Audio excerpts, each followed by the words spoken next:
pero que sea el Señor, amén. Yo les voy a pedir, hermanos, que busquen su espada, quienes tienen su espada, así sea física o digital, no importa. Acá Michael dice que él no tiene espada. ¿Verdad, Michael? ¿Dónde está la espada? Pues vamos a buscar en la palabra del Señor, en el libro a los Efesios, capítulo 1. Yo voy a estar leyendo en la Nueva Traducción Viviente y le voy a pedir que se pongan de pie.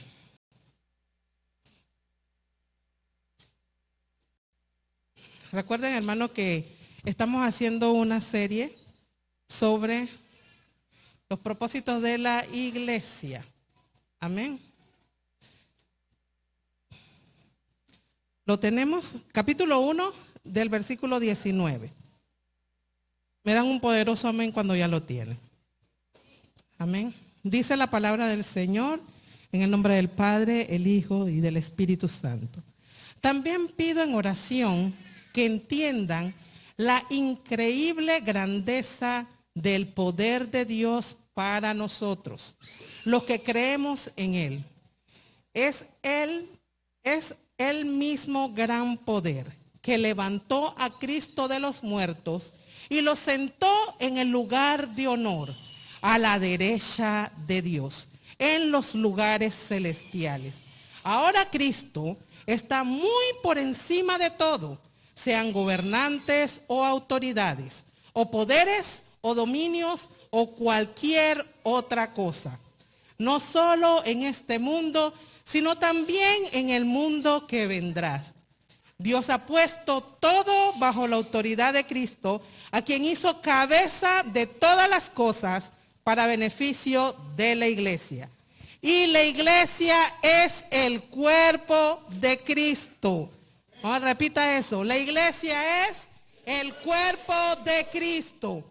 Él la completa y la llena. Y también es quien da plenitud a todas las cosas en todas. Aleluya. Padre, te damos gracias, Señor. Gracias, mi Rey, porque fue tu Espíritu Santo que levantó al Señor Jesús de entre los muertos. Y ese mismo Espíritu lo sentó a la diestra del Padre. Jesús está allí y ahora está sobre todo. Y Él es la cabeza y nosotros somos el cuerpo. Espíritu Santo de Dios, te pido que seas tú a través de mí. Úsame como vasija en tus manos, Señor. Que podamos comprender el mensaje que tú tienes para la iglesia en esta noche. Te lo pedimos, Padre, en el nombre poderoso de tu Hijo Jesús. Amén. Pueden tomar sus asientos, hermanos.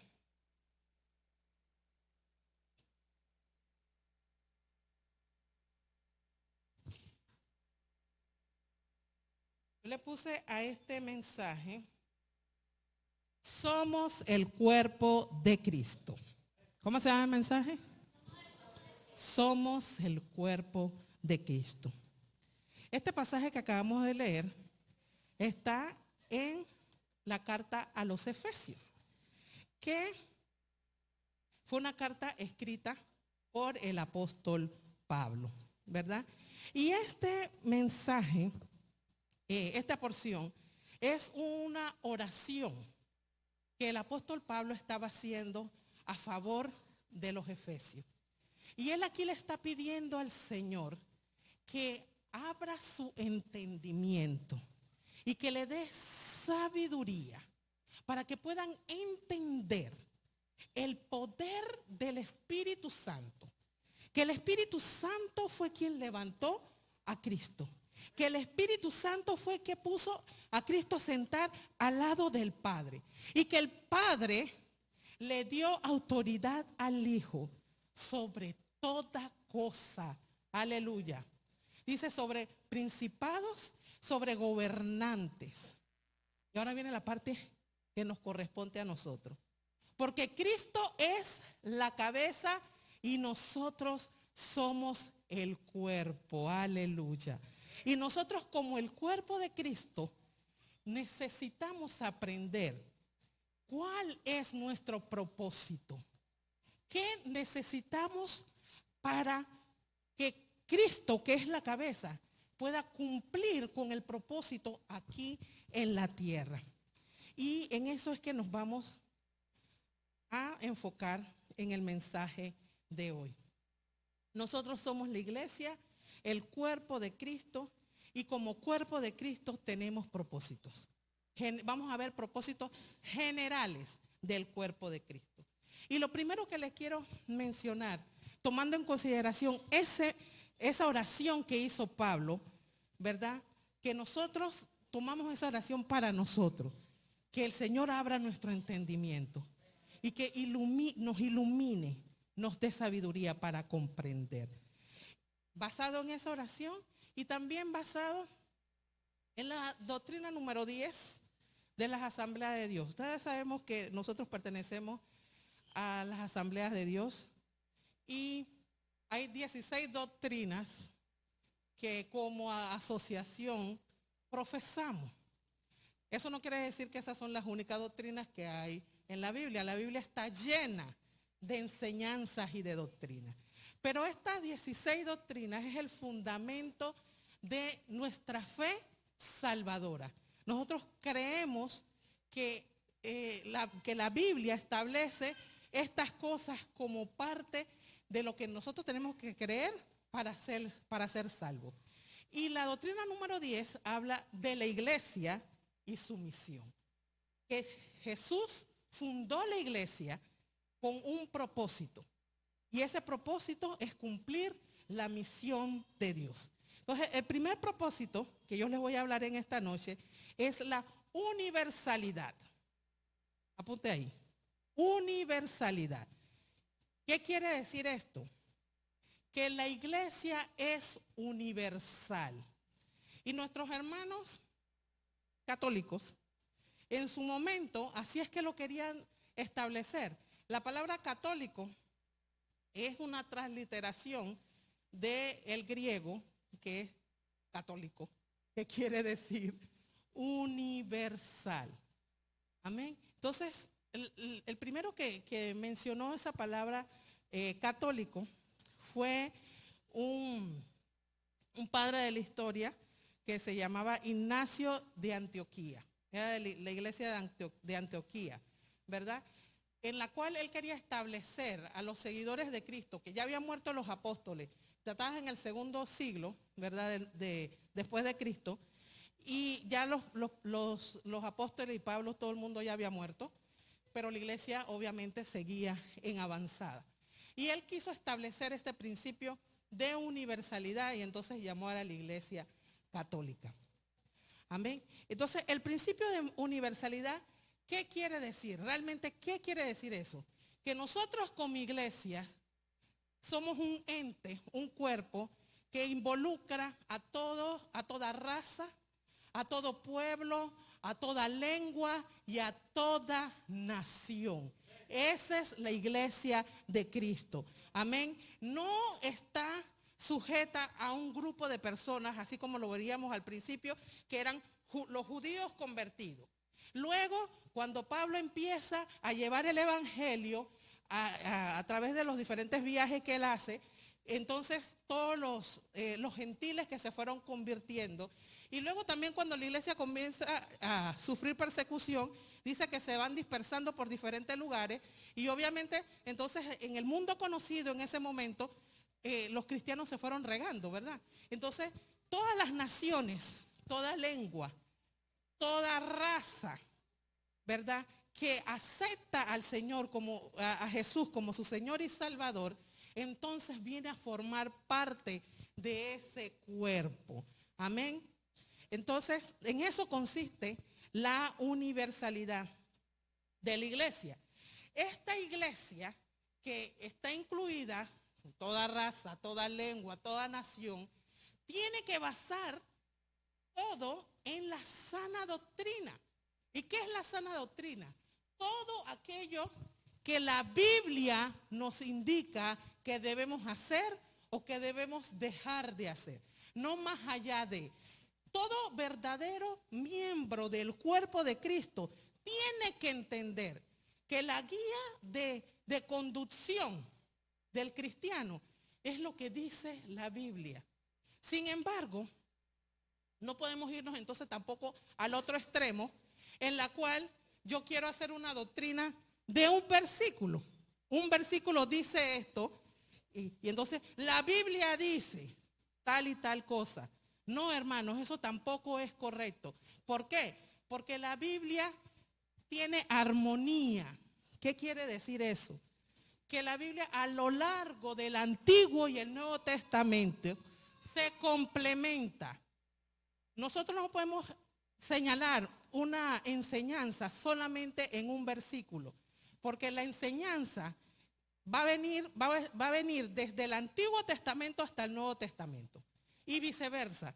Lo que nosotros hoy en día conocemos del Nuevo Testamento como el nuevo pacto bajo la sangre de Jesucristo, de una u otra forma ya había sido revelado en el Antiguo Testamento, pero en forma de sombra. No había sido revelado completamente. Ya había aparecido, sería la palabra correcta. Ya había sido señalado en el Antiguo Testamento. En el Nuevo Testamento fue revelado por completo. Amén. Entonces, la palabra de Dios se complementa. Tiene armonía. A pesar de que fueron más de 40 personas con diferentes profesiones, de diferentes contextos, pobres, ricos, de todos, reyes, de todo, ¿verdad? Que escribieron los diferentes libros de la Biblia. Sin embargo, todos escribieron de un solo tema. Amén. De la salvación de Cristo. Entonces, la universalidad de la iglesia está basado, como le decía, en que somos un cuerpo de Cristo formado por diferentes razas, lenguas y naciones, basando nuestra enseñanza en una sana doctrina. Amén.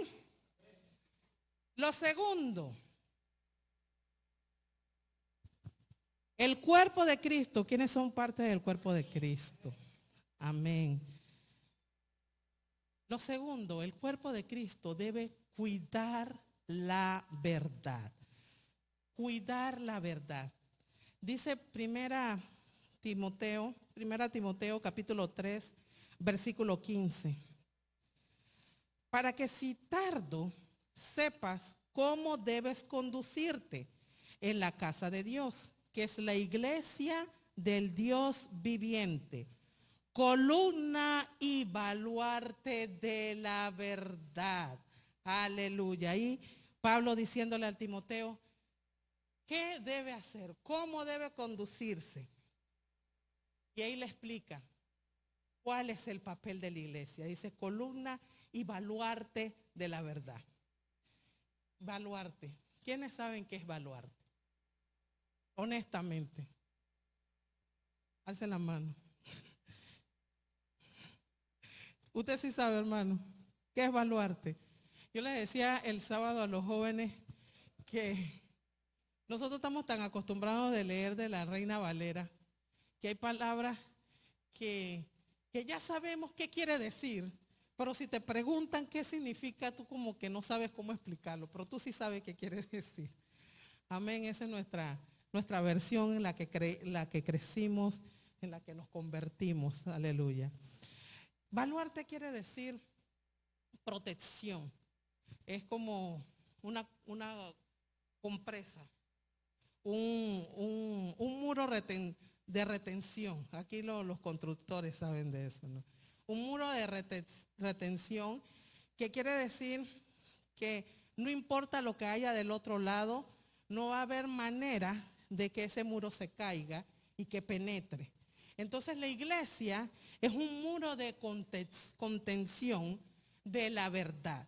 Nada va a poder traspasar ese muro para invalidar la verdad de Dios. Ese es nuestro trabajo. Nosotros somos columna, porque eso quiere decir que vamos a estar allí encima sosteniendo esa verdad. Somos baluarte porque vamos a fortalecer esa verdad y nada ni nadie va a poder penetrarla. Amén. ese es nuestro trabajo. Nosotros debemos en todo momento, en toda ocasión, procurar que la verdad sea cuidada.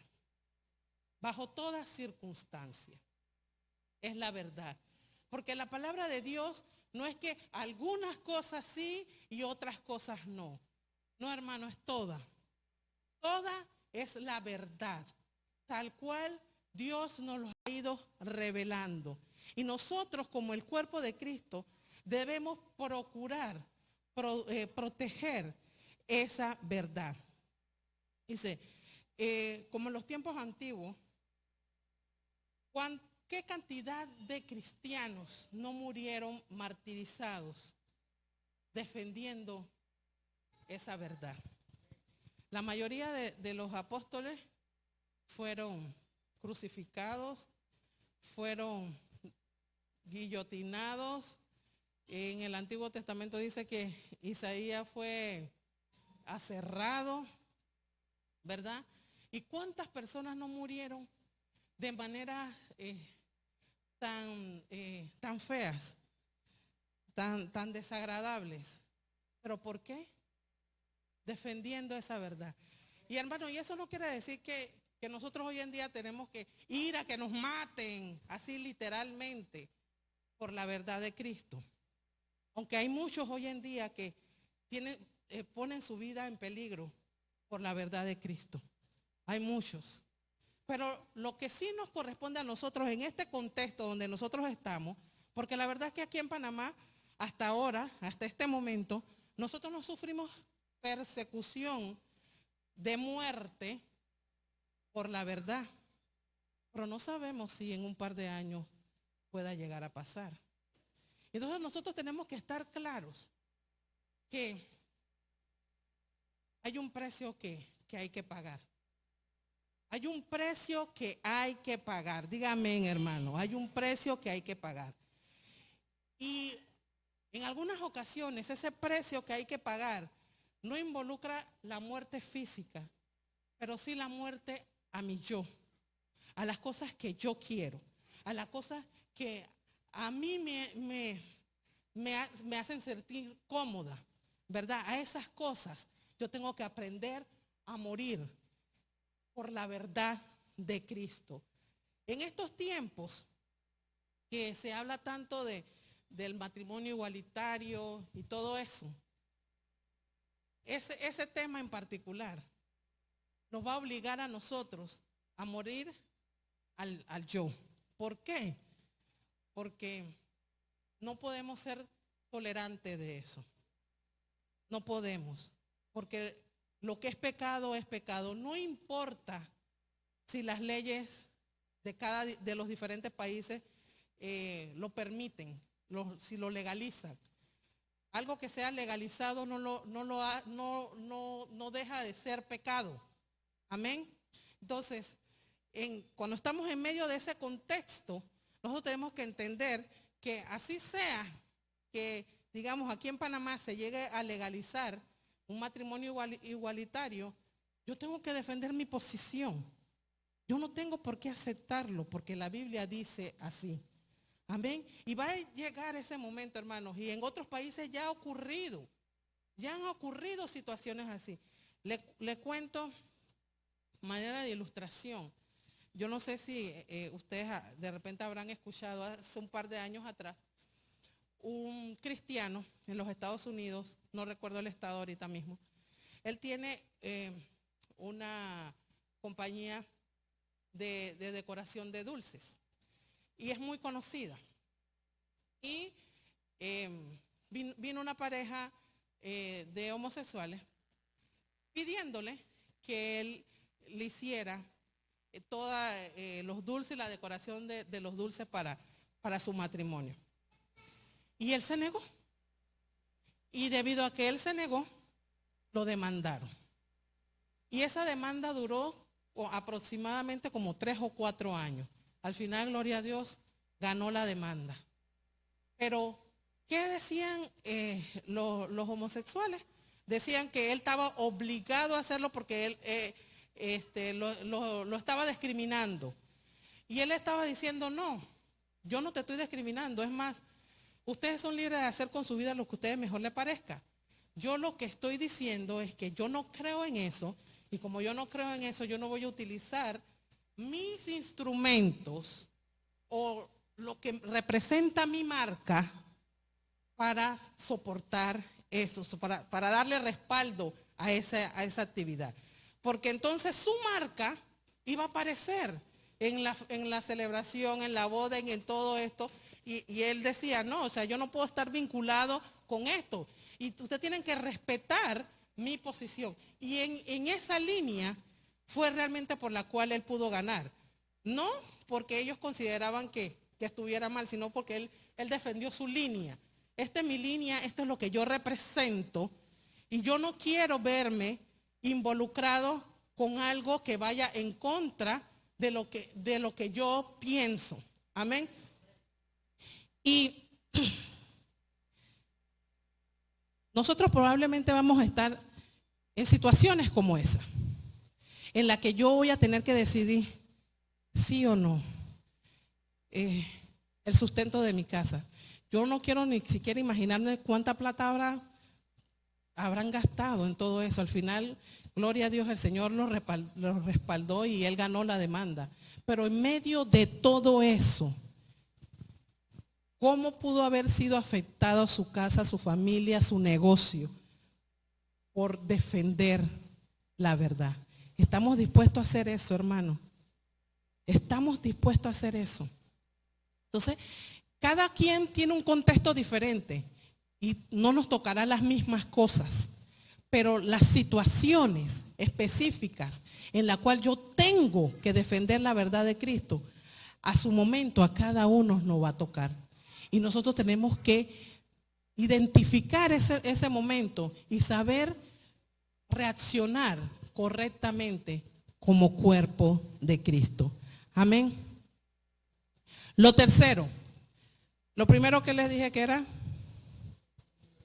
universalidad de la iglesia. Lo segundo, cuidar la verdad. Lo tercero es la evangelización. Amén. ¿Quiénes están aquí dispuestos a evangelizar? A acompañar a nuestra hermana Joana y a su esposo Luis a evangelizar. Levanten las manos.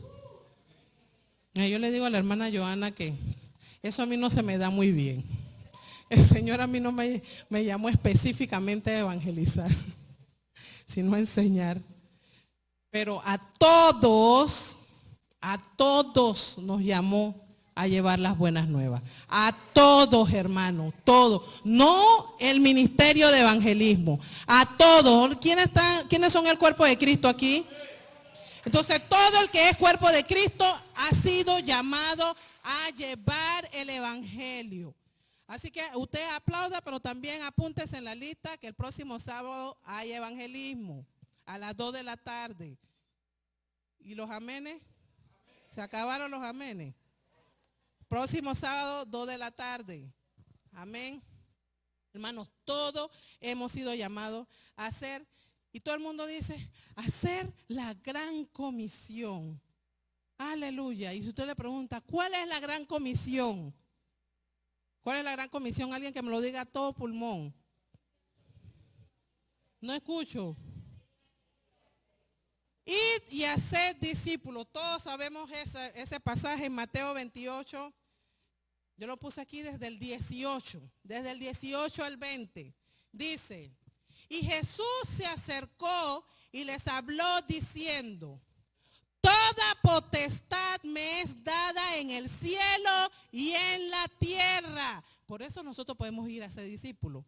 Porque toda potestad le fue dada a Jesucristo. Y dice, id, por tanto, id y haced discípulos a todas las naciones, bautizándolos en el nombre del Padre, del Hijo y del Espíritu Santo, enseñándoles que guarden todas las cosas que os he mandado. Y he aquí, yo estoy con vosotros todos los días hasta el fin del mundo.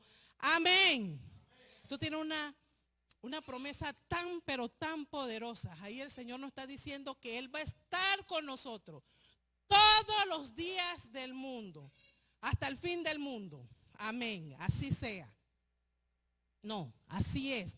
Cuando usted ve la palabra amén, después de algo que dijo Jesús o que dijo el Padre, quiere decir así es. Él está dando, confirmando, así es. Entonces, el Señor va a estar con nosotros, pero tenemos que cumplir lo que está antes. El Señor va a estar con nosotros cuando vayamos a ser discípulos. Amén. Cuando los bauticemos, cuando les enseñamos, el Señor va a estar con nosotros. Entonces nosotros tenemos una obligación. Este es un mandato. La gran comisión. Este es un mandato, hermano. Tenemos que ir y hacer discípulos. Vamos a ver esa gran comisión, pero escrita por el evangelista Marcos. Vamos a buscarlo en Marcos capítulo 16, versículo del 15 al 16. Ahí si quiere lo busca. Marcos capítulo 16, versículo 15 y 16. Dice, y les dijo, id por todo el mundo y predicad el evangelio a toda criatura. El que creyere y fuere bautizado será salvo, mas el que no creyere será condenado. Amén. Hermanos, de nosotros no depende si la persona lo recibe o no. Nosotros tenemos que ir. Usted no trate de forzarle y quebrarle el brazo. Conviértete, tiene que aceptar al Señor. No, ese trabajo es del Espíritu Santo. Amén. Nosotros tenemos que ir. Nosotros tenemos que asegurarnos de llevar ese mensaje. Que toda criatura, dice, en todo el mundo, ir por todo el mundo. Nosotros tenemos que ir por todo el mundo y asegurarnos que esa palabra llegue. Y el que acepta esa palabra, gloria a Dios, aleluya, será salvo. Pero el que no la acepta, dice, será condenado. Ahí ya nosotros no podemos hacer nada. Seguiremos llevando el evangelio. Mira lo que dice Juan. El evangelio de Juan, según Juan, capítulo 20, versículos 30 y 31. Juan capítulo 20, versículos 30 y 31. Aquí Juan no nos dice exactamente como en los otros de manera imperativa. Id, vayan. Pero de una manera sutil lo dice. Hizo además Jesús muchas otras señales en presencia de sus discípulos, las cuales no están escritas en este libro, pero estas se han escrito para que creáis que Jesús es el Cristo, el Hijo de Dios, y que para que creyendo tengan vida en su nombre. Aleluya. Cuando creemos en Jesús, tenemos vida en su nombre. Dice que Jesús hizo muchas señales, muchas. Y Juan recopiló algunas de esas señales en el evangelio que nos presentó. Y dice que el propósito que él recopiló esas señales y nos las presentó era para que nosotros creyéramos. Para que nosotros creyéramos. Dígale a su hermano al lado, cree en Jesús y tendrás vida en su nombre. Todas esas señales que hizo Jesús era para que nosotros creyéramos y tuviéramos vida en su nombre. Aleluya. Y nosotros tenemos que ser ese instrumento para que otros también crean. Amén. Seamos instrumentos para que otros también crean. Porque muchas veces podemos ser estorbo para que otros crean. Amén. No seamos estorbo. Seamos instrumentos para que otros crean. Y por último de este punto, Vamos a ver la gran comisión desde la óptica del evangelista Lucas. Pero Lucas no lo escribió en el Evangelio de Lucas, sino en el libro de Hechos. Y es un pasaje que conocemos mucho. Hechos capítulo 1, versículo 8. Amén. ¿Quiénes no han escuchado ese versículo? Amén. Dice, pero recibiréis poder cuando haya venido sobre vosotros el Espíritu Santo, y me seréis testigo en Jerusalén, en Samaria, en Judea y hasta lo último de la tierra. Aleluya. El Espíritu Santo nos da poder para que seamos testigos de Jesucristo hasta lo último de la tierra, hermano.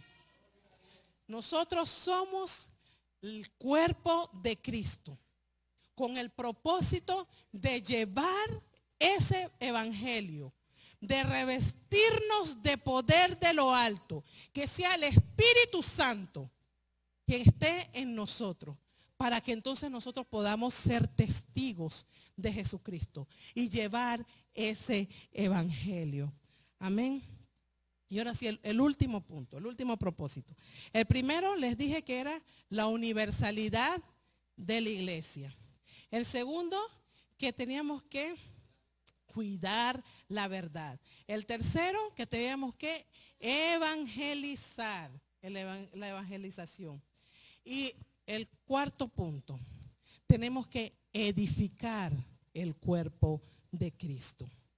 Tenemos que edificarnos los unos a los otros. Amén.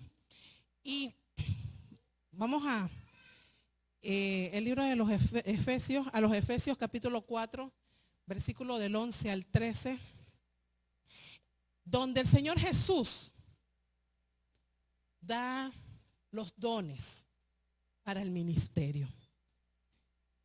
¿Lo tienen? Dice la palabra del Señor. Y Él mismo constituyó a unos apóstoles, a otros profetas, a otros evangelistas, a otros pastores y maestros. ¿Para qué? A fin de perfeccionar a los santos para la obra del ministerio, para la edificación del cuerpo de Cristo, hasta que todos lleguemos a la unidad de la fe y del conocimiento del Hijo de Dios, a un varón perfecto, a la medida de la estatura de la plenitud de Cristo. Amén. ¿Cómo hacemos esto? ¿Cómo edificamos el cuerpo de Cristo? ¿Quiénes son un cuerpo de Cristo? Y el cuerpo de Cristo tiene cada parte, está formado por diferentes órganos y diferentes partes, ¿verdad? Y aquí, como les decía, como nos dice este pasaje, el mismo Jesús estableció estos ministerios. Y a cada uno le dio funciones. Unos apóstoles, otros profetas, otros evangelistas, pastores y maestros, con el fin de edificar la iglesia. Cada uno de estos ministerios, el fin es edificar a la iglesia. El fin no es hacerse un nombre, así como los que construyeron la Torre de Babel, que querían hacerse un nombre. Amén. El fin es edificar a la iglesia. Ese es el propósito de cada uno de estos ministerios, que la iglesia sea edificada. ¿Cómo se edifica la iglesia? Aquí también nos dice que vayamos creciendo hasta alcanzar la estatura del varón perfecto. Y eso no quiere decir que unos sí y otros no. Cada uno crecerá de acuerdo a sus limitaciones. Eso es cierto. No todos tienen la misma capacidad, ¿verdad? Pero todos vamos a ir creciendo. Y hermano, y no se fije si el que está al lado de usted crece más rápido que usted. Eso a usted no le moleste. Amén. Porque usted va a crecer viendo allá al Padre, a Jesús allá. Usted va a crecer a la estatura del varón perfecto, no de la hermana imperfecta que está al lado. al varón perfecto que está al frente. Así que si cuando usted está creciendo, usted creció un paso, de gloria a Dios por ese paso que usted creció. Amén. Porque usted está creciendo. Si la que está al lado creció 5 pasos, gloria a Dios por esos 5 pasos. Pero usted no se sienta mal. Usted dele gracias a Dios porque usted creció un paso. Da un paso más adelante para llegar a la estatura del varón perfecto. Dice 1 Corintios capítulo 12 versículo 28. Y aún nos puso Dios en la iglesia, primeramente a los apóstoles, luego profetas, lo tercero maestros, luego los que hacen milagros, después los que sanan, los que ayudan, los que administran, los que tienen don de lengua. Y este pasaje se lo traje porque para mí me llama mucho la atención y me causa risa. Porque aquí Pablo está poniendo jerarquía a los ministerios. Amén. Él dice, primeramente a los apóstoles. Y yo les comentaba también el sábado a los jóvenes, desde mi percepción, para mí que eran los apóstoles, porque hay gente que hoy en día cuestiona que si hay apóstoles o no. Pero si hay apóstoles, hermano. La palabra de Dios no se contradice. Hay apóstoles de mentira, sí. Muchos. Hay muchos pastores de mentira también. No tenemos que llegar hasta los apóstoles. Hay muchas cosas de mentira. No se ríe, hermano, es verdad. Hay muchos que son de mentira. Pero la palabra de Dios nos dice que hay apóstoles. Hay quienes el Señor constituyó. Fue Jesucristo que los constituyó como apóstoles. Y la palabra apóstol quiere decir enviado. Hay alguien que Jesucristo envió para que vaya a hacer un trabajo. Y desde mi contexto, los apóstoles hoy en día son los misioneros. Ellos son los que el Señor ha enviado a abrir la trocha a cualquiera de los países que hayan ido o a cualquiera de las etnias que hayan ido, donde la palabra del Señor no está siendo predicada. Ellos son los enviados. Y dice aquí Pablo, primeramente los apóstoles. Y los misioneros hoy en día están últimamente por allá atrás, pobrecito. Entonces, nosotros como cuerpo de Cristo tenemos que ponerle atención a eso. ¿Cómo estamos dándole apoyo y soporte a los enviados del Señor? Cuando nosotros nos vayamos a dormir, a ver si el enviado del Señor comió antes de acostarse a dormir. Usted sabe si comió. Usted contribuyó para que el enviado del Señor coma y haga el trabajo. Porque ciertamente, si fue llamado y fue enviado, el Señor lo va a sustentar. Amén. El Señor lo va a sustentar. De eso usted no tenga duda. Pero usted hágase parte de eso. Que el Señor lo sustente a través de la obra que usted hace. Amén. Que usted sea la mano por la cual el Señor sustente al enviado. Amén. No solamente dando, también orando. Créame, ellos necesitan que oremos por ellos. Usted sea la mano que sustente al enviado. Amén. Dice aquí, 1 Corintios capítulo 14, versículo 12. Aquí con esta termino.